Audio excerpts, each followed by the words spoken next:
어떤 성경학자는 로마서 8장을 가지고 이런 말을 했습니다. 성경 전체를 반지라고 본다면 로마서는 그 반지의 보석에 해당하는 부분이요, 특별히 그 중에 8장은 보석 가운데서 유난히 반짝거리는 부분이라 이렇게 표현을 했습니다.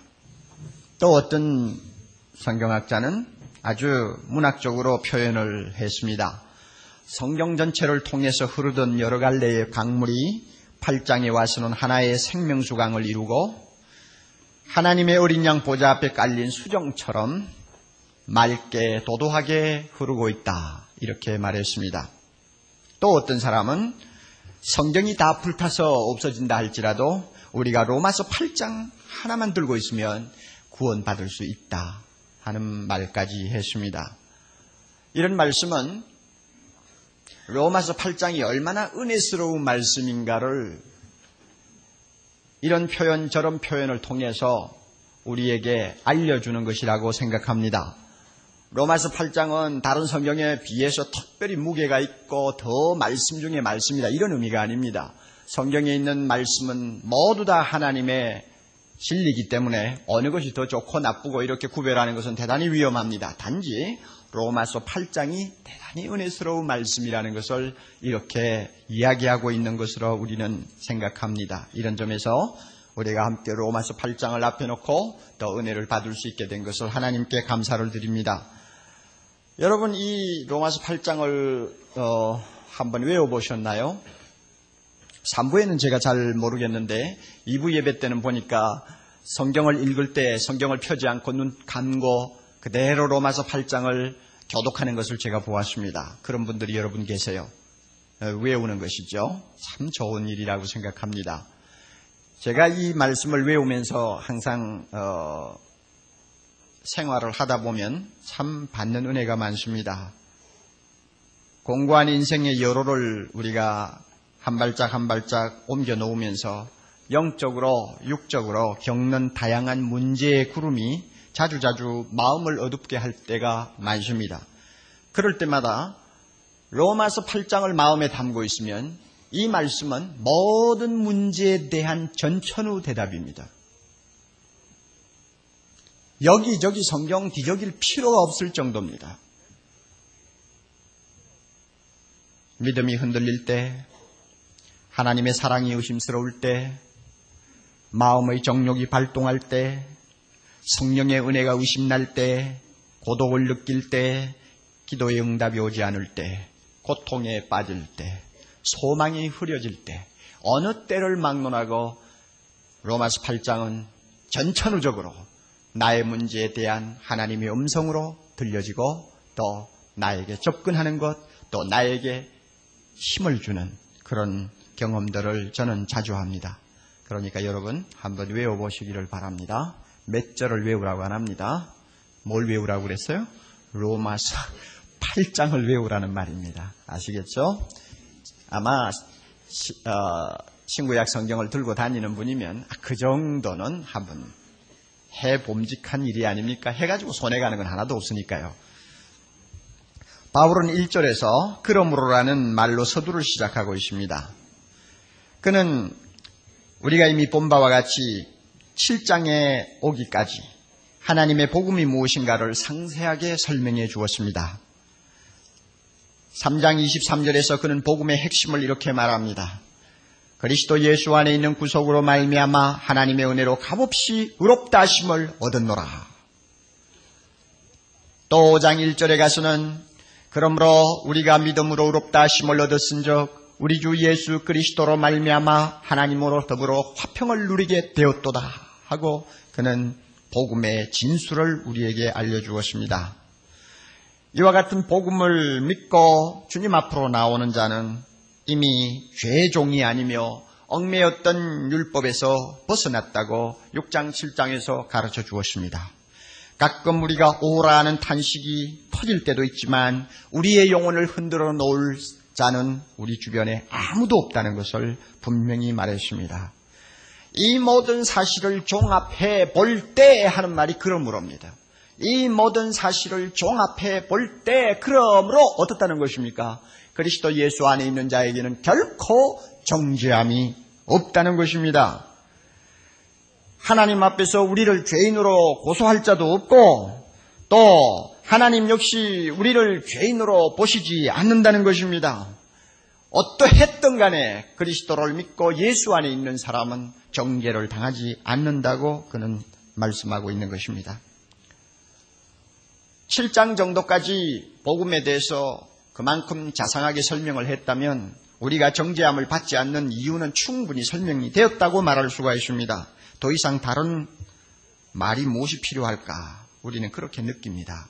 그럼에도 불구하고 바울은 여기서 만족하지 아니하고 그러므로 하면서 한 걸음 더 나아가 우리에게 실제적인 이유를 설명하고 있습니다. 그 실제적인 이유가 무엇입니까? 우리가 정죄함을 당하지 않는 실제적인 이유, 그것은 성령이다 하고 설명하는 것입니다. 성령이야말로 우리가 정죄받을 수 없는 결정적이요 실제적인 이유가 되기 때문에 바울은 이것을 말하지 않고는 견딜 수가 없어서 또 지면을 할애하여 우리에게 장장 한 장을 통해서 설명을 하고 있습니다. 8장에서 성령이라는 이름이 20번 이상 나오는 것은 결코 의미 없는 것이 아니라고 봅니다. 어떤 분들은 이 8장을 일컬어서 성령장이라고 별명을 붙이기까지 합니다. 성령이 충만한 말씀이요, 성령이 역사하는 말씀이요, 성령을 통해서 우리를 은총의 보좌 앞으로 인도하는 하나님의 진리라고 말할 수가 있습니다. 그러므로 우리가 우선 먼저 분명히 믿어야 할 것이 있습니다. 그것은 우리가 예수를 구주로 영접하면 그 순간부터 우리 마음에 성령이 임하셨다는 사실입니다. 예수 믿는 사람은 예외 없이 성령을 모시고 산다는 사실입니다. 이것을 우리는 믿어야 합니다. 9절을 봅니다. 만일 너희 속에 하나님의 영이 거하시면 너희가 육신에 있지 아니하고 영에 있나니 누구든지 다 같이 그리스도의 영이 없으면 그리스도의 사람이 아니라. 그리스도의 영이 없으면 그리스도의 사람이 아니라. 예수 믿는 사람인가 아닌가, 그리스도인인가 아닌가를 판정하는 결정적인 조건을 하나 들려면 성령을 모셨느냐 모시지 않았느냐를 가지고 따져야 된다는 이야기입니다. 이런 의미에서 오늘 예배를 드리는 우리 형제자매들은 모두가 내 안에 성령 모시고 있음을 믿으시기를 바랍니다.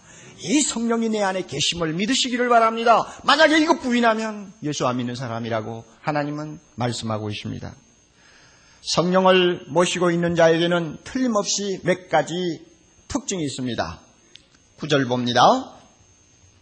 만일 너희 속에 하나님의 영이 거하시면, 다 같이 그 다음에 너희가 육신에 있지 아니하고 영에 있나니. 자, 성령을 모시고 사는 사람에게 나타나는 첫째 특징은 그 사람은 부패한 육신의 소욕에 지배를 당하는 사람이 아니라 성령으로 지배를 당하는 사람이라는 말입니다. 육신에 있지 아니하고 영에 있다.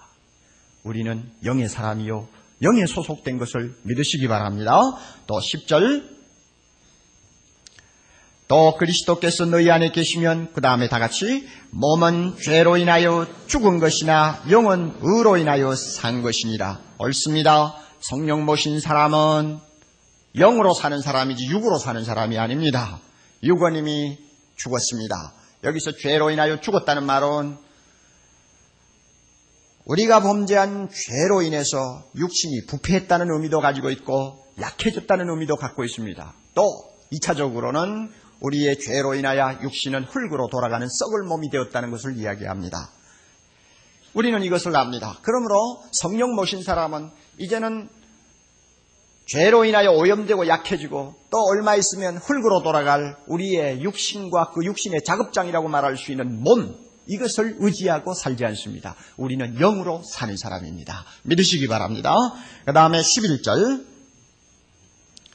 예수를 죽은 자 가운데서 살리시니의 영이 너희 안에 거하시면 그리스도 예수를 죽은 자 가운데서 살리시니가, 다 같이 너희 안에 거하시는 그의 영으로 말미암아 너희 죽을 몸도 살리시리라. 할렐루야. 비록 우리의 몸이 죄로 인하여 썩어서 흙으로 돌아간다 할지라도 예수 그리스도를 죽음에서 살리신 하나님께서 예수님이 재림하시는 날 이 몸도 다시 새 몸으로 영광스러운 몸으로 살리신다는 것입니다. 이것이 성령 받은 자에게 있어서 두드러진 특징입니다. 우리는 육신에 있지 않습니다. 우리의 몸은 죄로 인하여 죽었습니다. 재림 시에는 죽은 몸이 다시 살아납니다. 이 사실을 여러분이 본문을 통해서 분명히 확인하시고, 야, 내가 성령을 모시고 삶으로써 이런 축복을 받았구나 하는 것도 분명히 알아두시기를 바랍니다. 그런데 9절부터 11절까지의 내용을 좀 더 예민하게 검토를 하는 분들은 약간 혼란을 느낄 수가 있습니다. 좀 이상하게 느껴지는 부분이 있기 때문에 그렇습니다. 9절을 다시 한번 주목해 보시면, 만일 너희 속에 누가 있습니까? 하나님의 영이 계신다고 했죠. 그 다음에 조금 내려가서 누구든지 무엇이 없으면 그리스도의 영이 없으면, 그런 말이 나오죠. 그러면 하나님의 영이라고 했다가 그 다음에는 금방 바꾸어서 그리스도의 영이라고 표현합니다. 또 10절 봅니다. 또 누가 너희 안에 계시면 그리스도께서 너희 안에 계시면, 금방 하나님의 영, 그리스도의 영 하다가 그리스도로 바뀌는 것을 여러분이 봅니다. 약간 혼란이 일어날 수 있는 용어 선택이라고 저는 생각합니다. 이것은 하나님의 그 신비스러운 본체에 대한 이야기를 하는 것이기 때문에 우리가 이해할 수 있는 소질을 갖고 있는 것은 아닙니다. 아무도 이해 못합니다. 이해를 하려고 하지 마시기를 바랍니다. 사실 그대로 받아들이는 것으로 우리는 만족해야 합니다. 약간의 설명이 필요하다고 생각합니다. 우리 예수 그리스도는 33년간 육신을 입고 이 세상에 오셨습니다.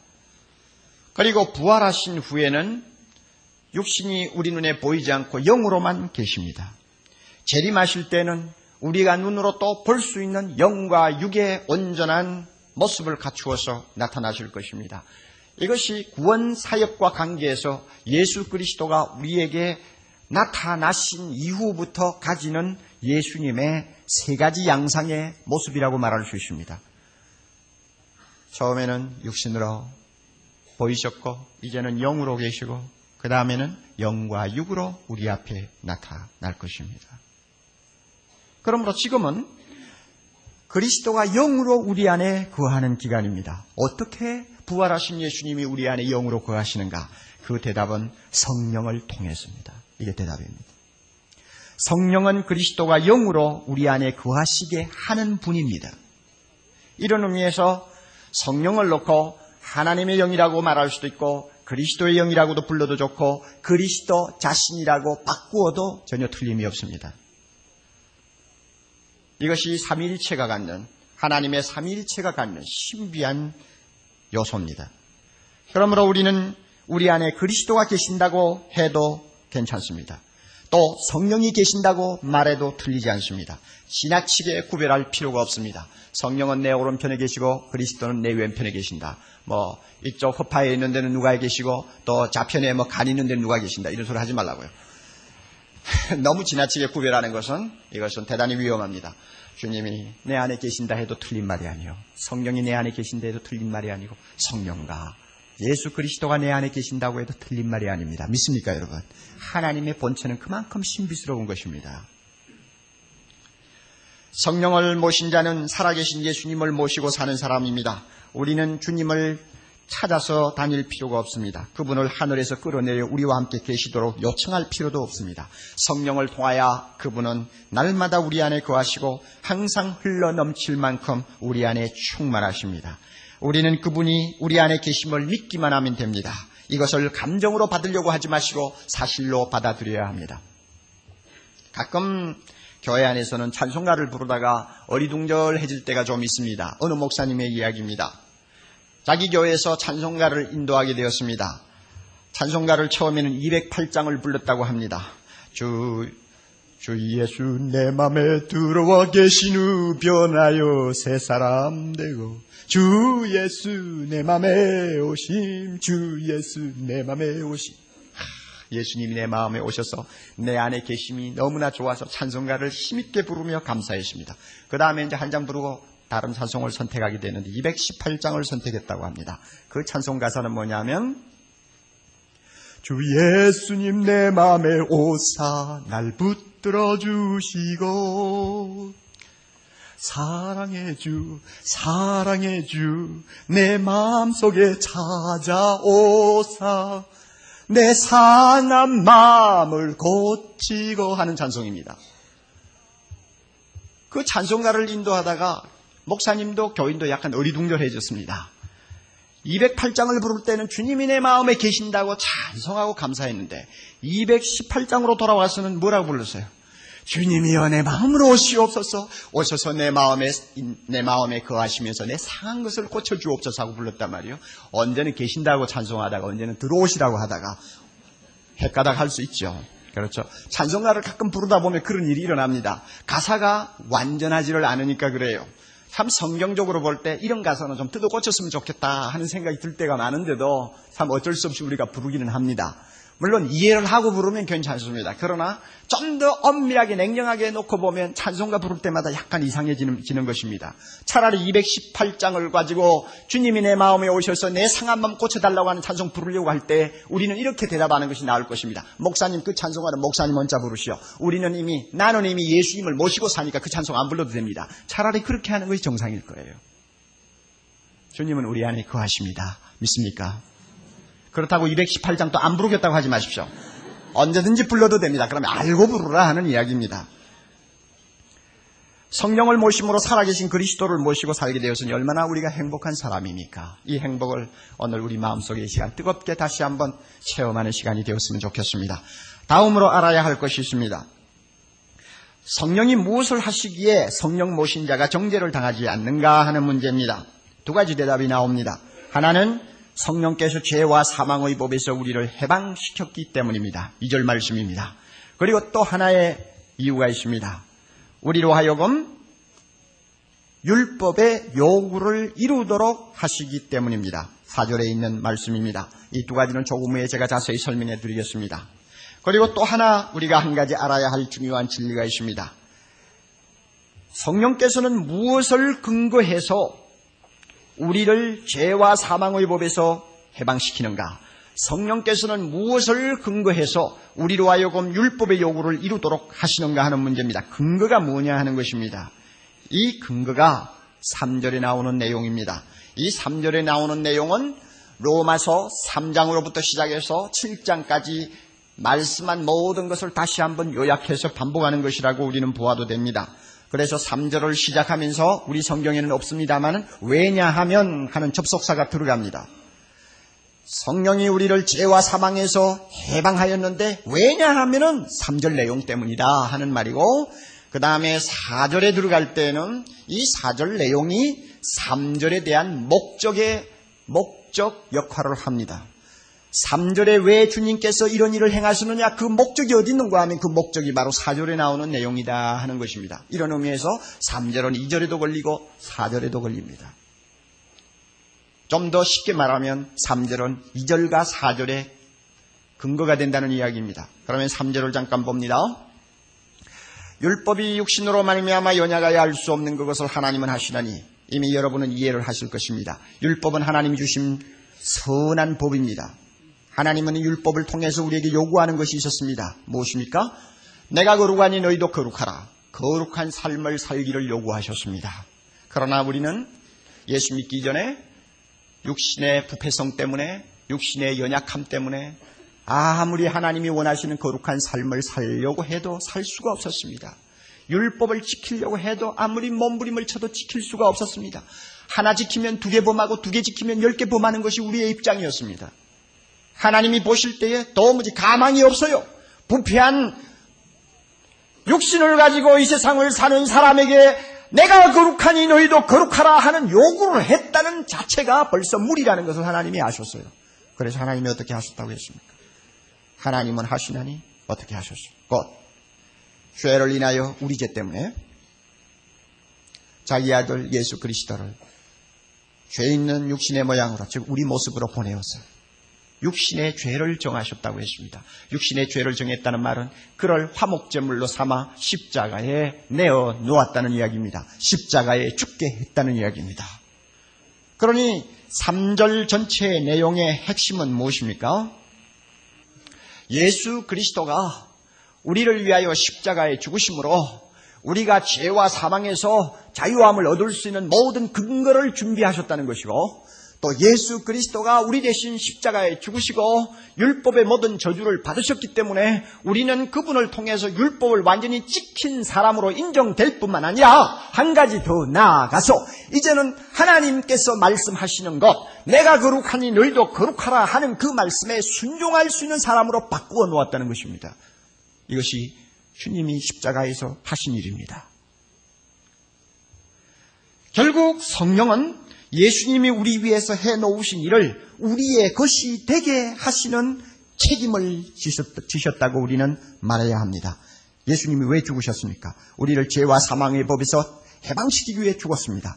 성령은 그 일이 우리에게 일어나도록 하십니다. 믿습니까? 성령은 그 일이 우리의 것이 되도록 하십니다. 예수님이 왜 죽으셨습니까? 율법의 요구를 이루어지게 하려고 거룩한 삶을 살 수 있도록 하기 위해서 십자가에 죽으셨다고 했습니다. 그러면 성령은 뭐 하느냐? 성령은 그 일이 우리에게 가능하도록 하시는 것입니다. 이 사실을 여러분이 분명히 알아두셔야 됩니다. 그러면 성령이 하시는 두 가지 일을 간단하게 살펴보십시다. 첫째로 성령은 우리를 죄와 사망의 법에서 해방시킴으로써 정죄를 당치 않게 하신다고 2절에 말씀했습니다. 자, 그런데 여러분 2절 말씀을 읽으면서 로마서를 조금이나마 좀 이해를 하신 분이면 6장 6절에 있는 내용하고 어떻게 다른가? 6장 6절에는 우리가 알거니와 우리 옛사람이 예수와 함께 십자가에 못 박힌 것은 죄의 몸이 멸하여 다시는 우리가 죄에게 종노릇하지 아니하려 함이니, 6장 6절에서는 예수 그리스도가 십자가에 못 박힐 때 우리가 그와 함께 죽었고 우리가 그와 함께 죽었으므로 우리는 이미 죄의 노예가 아니요 죄의 세력에서 벗어났다는 것을 분명히 못 박아 말씀했습니다. 이미 된 사실인데 왜 8장 2절에 가서는 새삼스럽게 성령이 그리스도 예수 안에서 우리를 죄와 사망의 법에서 해방했다고 하느냐? 이때 법이라는 것은 세력이라고 말해도 좋고 원리라고 말해도 좋습니다. 어떻게 성령의 힘이, 능력이 죄와 사망의 세력에서 우리를 뽑아냈다고 하느냐? 차이점이 뭐냐 그 말입니다. 차이점이 뭐냐? 6장은 근거요. 이미 제가 설명한 것처럼 근거요. 8장은 적용입니다. 예를 하나 들지요. 죄수를 석방시키려면 판사가 석방서를 써주어야 합니다. 그래야만이 형무소 소장이 그 석방서를 가지고 가서 그것에 근거해서 옥문을 열어주는 것입니다. 이것은 상식적인 이야기입니다. 예수님이 십자가에서 죽으시고 다시 부활하신 것은 하나님이 내놓은 석방서와 같습니다. 성령께서는 이 석방서를 가지고 거기에 근거해서 우리를 죄와 사망의 옥문에서 열어가지고 해방을 시킨 것입니다. 이런 의미에서 예수 그리스도의 십자가는 우리가 해방될 수 있는 모든 준비와 근거를 마련해 주셨고, 그 다음에 성령은 그 일을 실제로 우리에게 일어나도록 해 주신 것입니다. 시간 차이는 있습니다. 예수님이 십자가에 못 박힌 일은 2000년 전의 이야기입니다. 우리는 그 시대에 나지도 않았습니다. 그럼에도 불구하고 예수님이 십자가에 못 박히실 때 그 십자가에 하나님은 나를 함께 포함시켰습니다. 믿습니까? 나지도 아니한 나를 그 십자가의 죽음에 함께 포함시켰습니다. 그러므로 예수님이 죽었을 때 하나님에게는 내가 죽은 것이 되었습니다. 그러나 우리는 아직도 나지도 않았습니다. 아무것도 모릅니다. 드디어 우리가 세상에 태어났습니다. 3년 전에 어떤 분의 인도를 받아서 드디어 내가 예수님을 모시게 되었습니다. 그때 우리 마음에 누가 오십니까? 성령이 임하십니다. 성령이 우리 안에 이제 들어오셔서 자리를 잡으셨습니다. 성령이 무엇을 하시는 줄 압니까? 2000년 전에 이미 되어진 일을 이제 나에게 일어나도록 해주시는 것입니다. 믿습니까, 여러분? 그래서 성령은 나로 하여금 죄와 사망의 법으로부터 자유케 하신 것입니다. 시간적인 차이가 있지만은 틀림없는 사실입니다. 우리는 이와 같은 은혜를 받았습니다. 그러므로 여러분, 성령이 우리 안에 계시는 이상 죄가 자기의 법으로 우리를 다스리지 못합니다. 성령을 모시고 사는 이상 우리가 다시는 죄의 종으로 끌려갈 수가 없습니다. 죄가 우리 안에 어떤 육체의 연약함을 통해서 접근할 수는 있어도 다시 죄가 우리를 그의 노예로 삼을 수는 없는 것입니다. 우리는 왜? 성령을 모시고 있기 때문입니다. 저의 이야기를 드리는 것이 좀 쑥스럽지만은 도움이 될 것입니다. 저는 50년 평생을 살면서 진짜 싸움 같은 싸움은 꼭 한 번 해봤습니다. 언제 해봤느냐 하면 국민학교 4학년 때 꼭 한 번 했어요. 저보다도 덩치가 훨씬 큰 반에 있는 그 학생하고 싸움이 붙었습니다. 학교에서 붙었는데 그건 뭐 뻔하죠. 결과는 뻔하죠. 실컷 두들겨 맞는 것입니다. 그래 코피가 터지고 온 만신이 그냥 피투성이가 됐어요. 내가 두들겨 맞고 그러면서도 악을 쓰면서 달려들고 하는데 야 이럴 때 좀 누가 안 오나 하고 속으로 생각도 했어요. 그런데 마침 담임 선생님이 지나가다가 봤단 말이에요. 담임 선생님이 터벅터벅 걸어옵니다. 그 다음에는 상황이 달라졌죠. 나는 피를 흘리고 막 있지만 상대방도 어떻게 됐습니까? 그렇게 힘센 주먹을 가지고 나를 때리다가 고개를 푹 숙이고 가만히 있습니다. 성령은 누구와 같습니까? 내 옆에 서 있는 누구와 같습니까? 담임 선생님과 같습니다. 여러분 믿습니까? 내가 성령 모시기 전에는 날마다 그냥 육신 때문에 죄로부터 막 터졌죠. 뭐 두들겨 맞고 피 흘리고 엉망진창이 되어 날마다 끌려다니지 않았습니까? 그런데 드디어 성령이 오시자 그 담임 선생 성령께서 오셔서 내 마음의 자리를 딱 잡고 서시자 그 다음에 누가 맥을 못 추는 것입니까? 나를 두들겨 패던 죄가 맥을 못 쓰는 것입니다. 이게 성령 모신 사람의 특징이에요. 우리는 모두가 그런 사람이에요.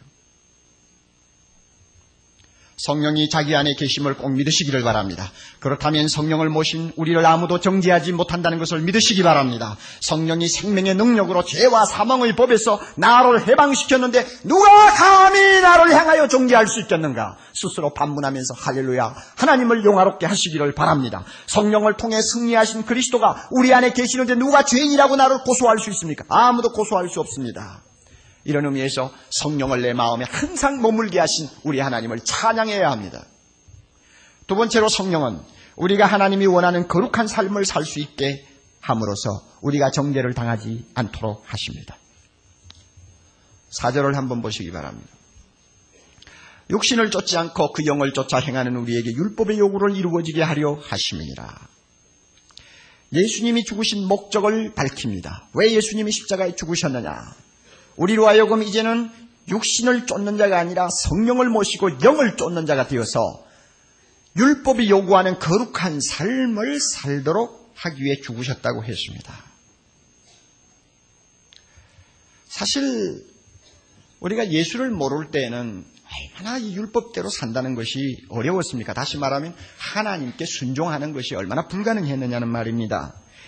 우리는 그때 육신을 쫓아 살았기 때문에 모든 생각이 육신적인 것에 몰입되어 있었습니다.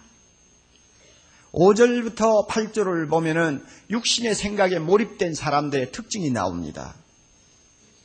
육신을 쫓는 자는 무슨 일을 생각합니까? 육신의 일을 생각합니다. 그리고 그 육신의 생각은 만연해도 결과는 뭡니까? 사망입니다. 7절에 가서 육신의 생각은 자연히 누구와 원수가 됩니까? 하나님과 원수가 됩니다. 왜냐하면은 하나님의 말씀에 순종을 안 하니까, 순종을 하고 싶어도 못하니까 원수가 될 수밖에 없습니다. 하나님은 이렇게 해라 하는 난 저렇게 하니까 어떻게 하나님과 화해가 될 수 있습니까? 자연히 원수가 될 수밖에 없죠. 그 결과 8절에 육신에 있는 사람은 하나님을 기쁘시게 못합니다. 과거에 우리가 그랬어요.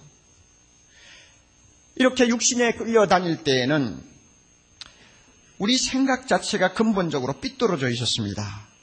육신을 따라서 육신의 일을 생각하는 자는 매사가 자기중심적이요 세상 지향적입니다. 꼭 외워놓으십시오. 육신을 쫓는 생각의 특징, 자기중심이다. 그리고 세상 지향적이다. 항상 땅의 것만 생각하는 버릇이 있다는 이야기입니다. 다 알지 않습니까? 교회를 다니면서도 아직 영적으로 은혜를 받지 못하신 분들은 아마 이 테두리에서 벗어나지 못할 것입니다. 나의 생각의 초점이 어디 있어요? 나 자신, 그리고 세상. 그거밖에 없어요. 항상 생각이 그 안에서 맴돌아요. 생각이란 무서운 것입니다. 생각이 다르면 관심이 달라지고 후에는 운명마저 달라집니다. 무슨 생각에 사로잡히면 처음에는 내 마음대로 하는 것 같이 느껴지지만 한번 빠져들어가면 헤어나지를 못합니다. 내 마음대로 못하는 것입니다. 그 생각은 드디어 나를 어떤 행동으로까지 몰고 가버리고 그 행동의 결과가 나의 운명을 결정해버릴 때가 대단히 많습니다. 그리고 그 생각이 그 행동을 만들고 그 행동이 그 생각을 하는 사람의 모습을 바꾸어 놓습니다.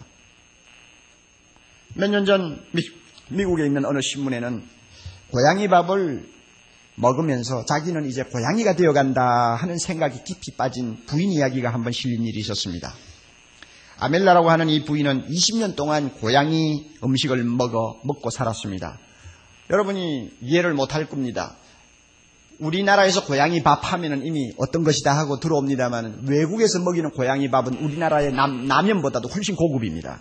시장에 가면 인스턴트로 처음 만들어 놓고 뽑아가지고 언제든지 막 골고루 고양이를 먹일 수 있게 되어 있습니다. 그런데 이 부인이 자기가 키우던 고양이가 죽어버렸어요. 죽고 나자 약간 정신도 이상한 데다가 돈도 없어서 혼자 사는 몸에 뭐 그거 다른 거 비싼 거 사 먹을 거 있냐. 고양이가 먹던 거 아직 많이 사다 놓고 있는데 이거 좀 먹자 하고는 슬슬 먹기 시작한 것이 그것이 버릇이 돼가지고 20년 동안 고양이 밥을 먹었단 말이에요. 그리고는 그는 고양이 이 밥을 먹으면서 점점 생각이 나는 이제 고양이가 되어간다 하는 방향으로 흘러갔다고 합니다. 그래가지고 20년을 먹고 났더니 진짜 고양이 행세를 하기 시작한 것입니다. 기분이 좋을 때는 고양이처럼 거렁거렁하는 소리를 냅니다. 화가 날 때나 또 병원에 있을 동안 간호원이 먹을 것을 가지고 가까이 오면 고양이가 싫을 때 내는 소리 있죠. 냐옹냐옹 하는 소리. 그 소리를 내요. 다른 사람과 거리를 두고 싶을 때는 고양이가 하듯이 쉿쉿 하고 소리를 냅니다. 그리고는 그 부인의 생긴 모습도 점차 고양이처럼 닮아간단 말이에요. 제가 사진을 보니까 보기 나름에 따라서 고양이처럼 보여요. 여러분, 항상 나는 고양이다 하고 생각하는 사람은 자연의 행동도 모습도 고양이처럼 닮아갈 수 있다는 이야기입니다. 육신을 쫓는 사람은 그 특징이 육신의 생각에 항상 몰입해 있기 때문에 에베소 2장 3절에 말씀하는 대로 육체의 욕심을 따라서 육체의 마음에 원하는 것만 추구하다가 보니까 그 마음은 공중의 권세 잡은 자, 즉 마귀가 이끄는 대로 생각하고 행동하게 돼버립니다. 그리고 나서는 그 행동 모습까지도 나중에는 마귀처럼 바뀌는 것입니다. 여러분, 오늘 신문지상이나 텔레비를 보십시오. 그 모습이 마귀를 닮은 사람들이 얼마나 많습니까? 82명인지 84명의 여자들을 택시에 태우고는 천사의 얼굴로 드링크를 제공하고는 못된 짓 하고 살았던 그 남자가 얼굴에 여러분 어떤 형상이 있는 거 보셨어요? 마귀예요, 마귀. 아침 저녁 밤낮 없이 무슨 생각을 하고 살았겠어요, 그 사람 생각이. 이만큼 생각은 무서운 것입니다. 육신의 생각은 하나님과 원수가 됩니다. 그리고 육신의 생각을 하는 사람은 하나님을 기쁘시게 하지 못합니다. 그러나 우리는 하나님을 찬양합시다. 우리에게 보내신 성령을 우리 안에 모심으로 인해서 우리는 그와 같이 지긋지긋하고 비참한 육신을 쫓고 육신을 생각하고 육신대로 행동하는 사람에게서 벗어났습니다. 우리는 성령의 사람이 되었습니다. 우리는 이제 성령의 사람이므로 육신을 쫓는 생각을 하지 않습니다. 성령이 인도하는 대로 영의 생각을 합니다. 성령은 우리 안에서 사고의 혁명을 일으켰습니다. 영의 일만 생각하게 만듭니다. 그러니 결과는 뭡니까? 7절, 8절에 나오는 그대로입니다. 밤낮 없이 생각하는 것이 어떻게 하면 하나님을 기쁘시게 할까? 어떻게 하면 하나님이 원하시는 것을 순종할까? 거기에 생각이 가 있는 것입니다. 하나님의 마음과 일치하는 생각을 한다는 말입니다. 그러니까 그 삶이 자연히 하나님을 기쁘게 하는 거룩한 삶이 될 수밖에 없습니다. 땅 위에 생물이 공기 중에서 살고 있듯이 성령의 사람은 그리스도 안에서 살고 있습니다. 사람이 공기 중에서 호흡할 때 공기가 그를 채워주듯이 그리스도가 그를 채워줍니다. 그는 자기 자신의 생각이라는 것은 없습니다. 그리스도가 그의 생각 전부입니다. 오늘 본문에서 이 생각이라는 단어는 영어로는 주로 mind라고 하는 번역을 합니다. 마인드 하면은 우리는 생각이라는 의미가 떠오르는 것보다도 마음이라고 하는 의미가 빨리 떠오릅니다. 마인드. 제가 볼 때에 여기서 생각이라는 것을 마음으로 바꿀 수 있다는 것은 대단한 의미를 지닌다고 봅니다. 생각은 곧 마음입니다. 생각은 마음의 흐름이요 표현입니다. 생각이 가면 마음이 따라가기 마련입니다. 아름다운 선물은 마음이 담긴 선물입니다. 분주한 중에 여행하는 사람이 터미널에서 카드 하나를 빼들고는 몇 달을 적어가지고 우편함에 넣습니다. 뭐 그거 돈으로 따져봐야 몇십 원밖에 안 되죠. 그러나 그거 받는 사람이 그것이 왜 귀중합니까? 거기에 마음이 담겨 있기 때문입니다. 마음이 담겼다는 것은 그 사람이 자기를 생각해 준다는 것을 말하는 것입니다. 우리가 성령의 사람이 되고 나면 마음이 항상 하나님에게 가 있어요. 하나님에게 가 있기 때문에 생각도 하나님에 대해서 생각만 합니다. 예수 그리스도만 생각합니다. 어떻게 하면 그분의 명령대로 거룩한 삶을 살 수 있을까? 어떻게 하면 그분을 기쁘시게 할까? 거기에 가 있다 그 말입니다. 그러므로 나라는 것을 잊어버리게 됩니다. 이것이 성령 사람의 특징입니다. 성령을 쫓는 사람은 최선의 관심사가 하나님에게 가 있습니다. 자기 자신의 욕망이라는 것은 없습니다. 그는 영으로 지배되는 사람이요, 그리스도로 지배되는 사람이요, 하나님 중심의 사람입니다. 영으로 지배되는 삶, 그리스도 중심의 삶, 하나님을 기쁘게 하려는 삶은 생명으로 가는 길에서 사는 생활입니다. 즉 영의 생각은 생명이기 때문입니다. 비록 삶이 매일매일 땅 위에서 전개되는 것이라 할지라도 하늘로 가까워지는 삶입니다.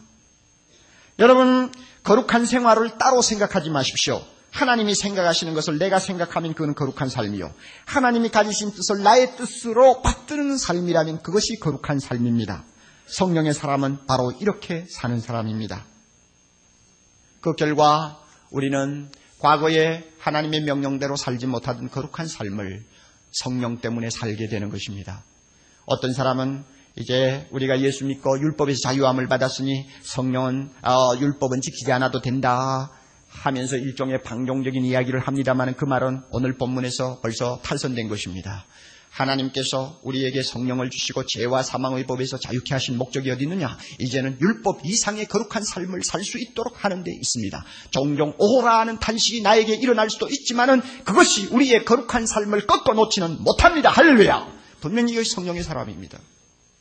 그 결과 성령의 생각은 무엇입니까? 성령의 생각은 뭐요? 생명과 그 다음에 무엇입니까? 평안이니라. 여러분, 평안에 대해서 한번 생각해 보세요. 어떤 사람이 마음이 평안합니까? 하나님하고 마음이 통하는 사람, 하나님하고 마음이 어긋나지 않는 사람이 평안한 사람이에요. 집안에 있는 자녀가 마음이 평안하게 자기 방에서 시간을 보낼 수 있으려면 부모하고 마음이 조금 더 충돌이 되지 않아야 합니다. 마찬가지로 마음의 평안을 다른 데서 찾지 마세요. 마음의 평안은 어디서 오느냐? 내가 얼마만큼 성령을 따라서 생각하느냐, 얼마만큼 성령이 원하는 대로 행동하느냐, 얼마만큼 하나님을 기쁘시게 하려고 하는 중심이 있느냐에 좌우되는 것입니다. 엉뚱하게 우리는 마음의 평안을 다른 데서 찾지 마세요. 하나님의 자녀는 다른 데서 마음의 평안을 찾을 수가 없습니다. 교회를 다니는 분들 중에서 대부분이 마음의 평안을 잃어버리고 갈등과 고통을 겪는 이유가 어디 있느냐? 성령의 생각을 따라서 하나님이 기뻐하는 대로 순종을 안 합니다. 그러니까 그 마음에는 갈등이 일어납니다. 갈등이 일어나는 것은 당연해요. 왜냐? 그 마음에 하나님의 영이 거하시는데 엉뚱한 생각, 엉뚱한 길로 걸어가면 내 마음에 있는 성령이 가만히 있겠어요? 탄식하죠. 성령이 탄식합니다. 그리스도가 탄식합니다. 이렇게 탄식하는데 내가 마음에 평안할 리가 있어요? 평안할 리가 없는 것입니다.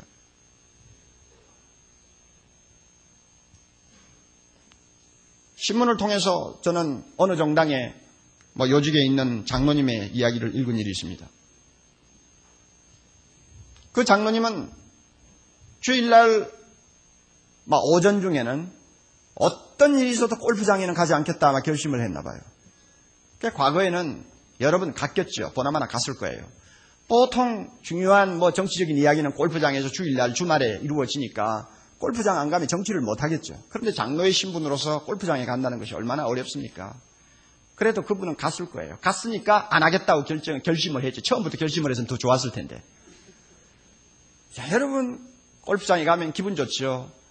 활짝 펴인 잔디밭에서 파란 하늘을 쳐다보고 골프채를 들고 스윙하면서 쫙 한번 하면 얼마나 신나겠어요. 그렇죠? 자, 거기에 뭐 예수님이 필요하고 하나님이 필요합니까? 얼마나 뭐 어디 있어요. 예수 믿는 사람도 그렇게 될 수 있습니다. 그런데 그 장로님이 안 하겠다 하고 결심한 이유가 어디 있느냐? 뭐가 안 편한 것입니까? 마음이 안 편한 것입니다. 왜 안 편합니까? 성령의 생각대로 따르지를 않으니까 안 편하죠. 하나님을 기쁘시게 해야 될 성령의 사람이 주일날 시간에 골프장에 가서 스윙을 하고 앉았다니 정신 빠졌지. 그 마음이 어떻게 평안하겠어요? 평안하다면 이건 기적이지.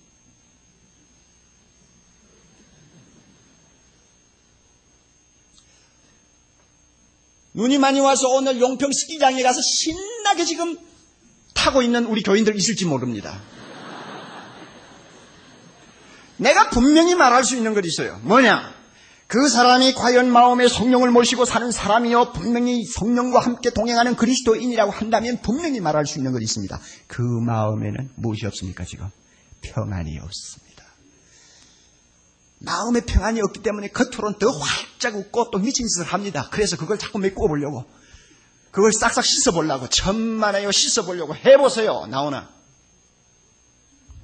여러분 성령의 사람이니까 집에 가서 조용히 생각할 때 그렇지 증축 헌금한다는데 내가 조금이라도 해야지.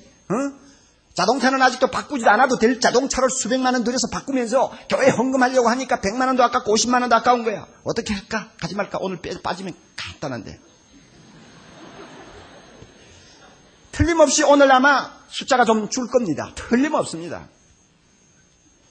자, 그 사람 마음에 분명히 내가 진단할 수 있는 거 있습니다. 뭐가 없습니까? 평안이 없습니다. 돈은 아껴 쓸지 모릅니다. 아마 돈은 남았을 거예요. 그러나 그 마음에 가장 중요한 평안이 없습니다. 여러분, 우리가 마음의 성령을 모심으로 드디어 성령께서 우리로 하여금 그리스도와 함께 사는 자가 되게 하셨고, 그리고 동시에 우리를 죄와 사망의 법에서 자유케 하셨습니다. 할렐루야! 뿐만 아닙니다. 성령은 우리 안에 거하시면서 우리의 생각을 이끌어 가시고 우리의 행동을 지배하시면서 과거에 순종하지 못하던 하나님의 말씀을 순종하는 거룩한 사람으로 거룩한 삶을 살 수 있도록 바꾸어 놓았습니다. 그러므로 우리는 순종할 수 있습니다. 믿습니까? 우리는 하나님의 법에 순종하면서 하나님을 기쁘시게 할 수 있습니다. 이것이 성령의 사람입니다. 자, 이와 같이 죄와 사망의 법에서 성령을 통하여 자유함을 받은 내가 어떻게 정죄함을 받을 수가 있습니까?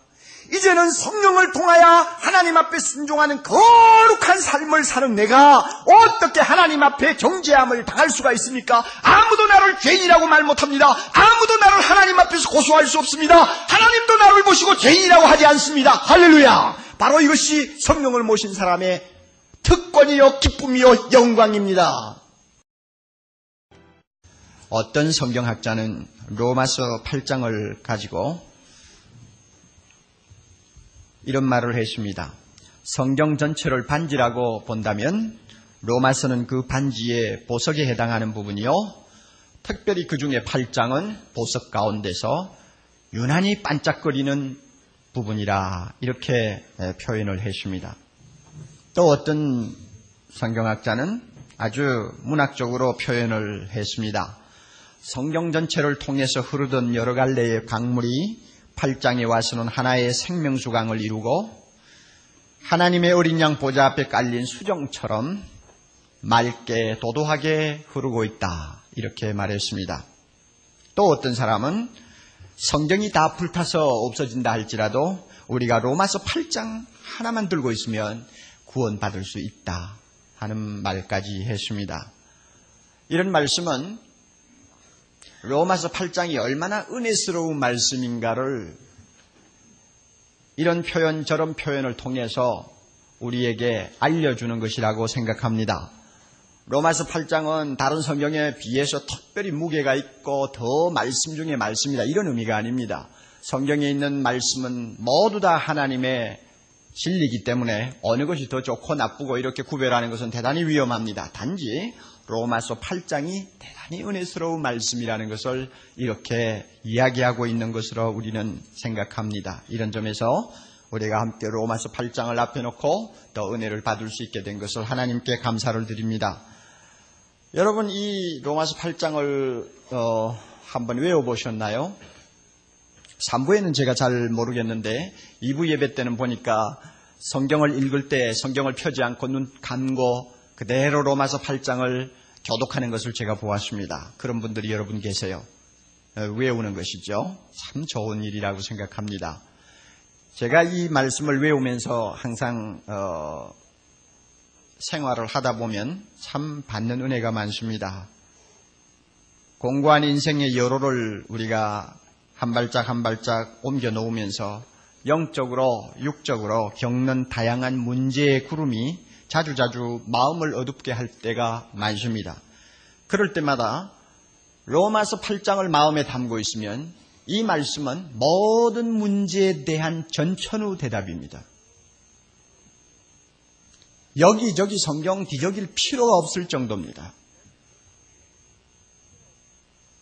믿음이 흔들릴 때, 하나님의 사랑이 의심스러울 때, 마음의 정욕이 발동할 때, 성령의 은혜가 의심날 때, 고독을 느낄 때, 기도의 응답이 오지 않을 때, 고통에 빠질 때, 소망이 흐려질 때, 어느 때를 막론하고 로마서 8장은 전천후적으로 나의 문제에 대한 하나님의 음성으로 들려지고 또 나에게 접근하는 것, 또 나에게 힘을 주는 그런 경험들을 저는 자주 합니다. 그러니까 여러분 한번 외워보시기를 바랍니다. 몇 절을 외우라고 안 합니다. 뭘 외우라고 그랬어요? 로마서 8장을 외우라는 말입니다. 아시겠죠? 아마 신구약 성경을 들고 다니는 분이면 그 정도는 한번 해봄직한 일이 아닙니까? 해가지고 손해가는 건 하나도 없으니까요. 바울은 1절에서 그러므로라는 말로 서두를 시작하고 있습니다. 그는 우리가 이미 본 바와 같이 7장에 오기까지 하나님의 복음이 무엇인가를 상세하게 설명해 주었습니다. 3장 23절에서 그는 복음의 핵심을 이렇게 말합니다. 그리스도 예수 안에 있는 구속으로 말미암아 하나님의 은혜로 값없이 의롭다 하심을 얻었노라.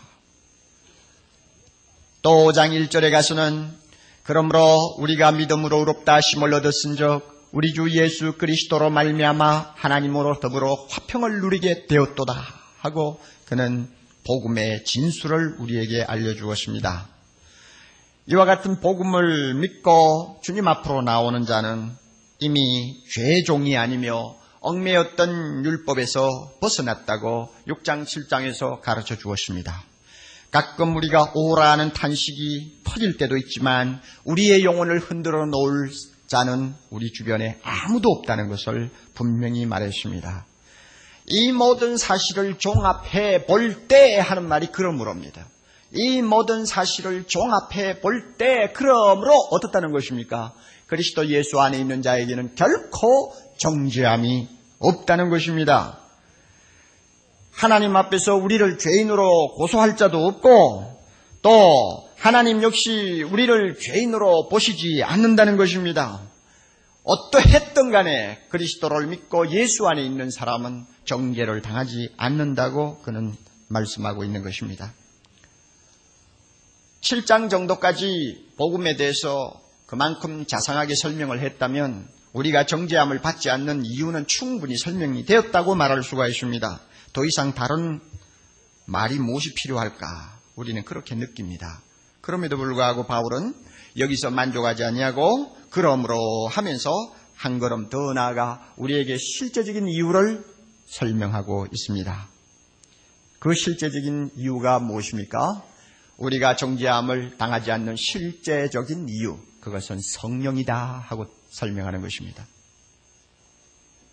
성령이야말로 우리가 정죄받을 수 없는 결정적이요 실제적인 이유가 되기 때문에 바울은 이것을 말하지 않고는 견딜 수가 없어서 또 지면을 할애하여 우리에게 장장 한 장을 통해서 설명을 하고 있습니다.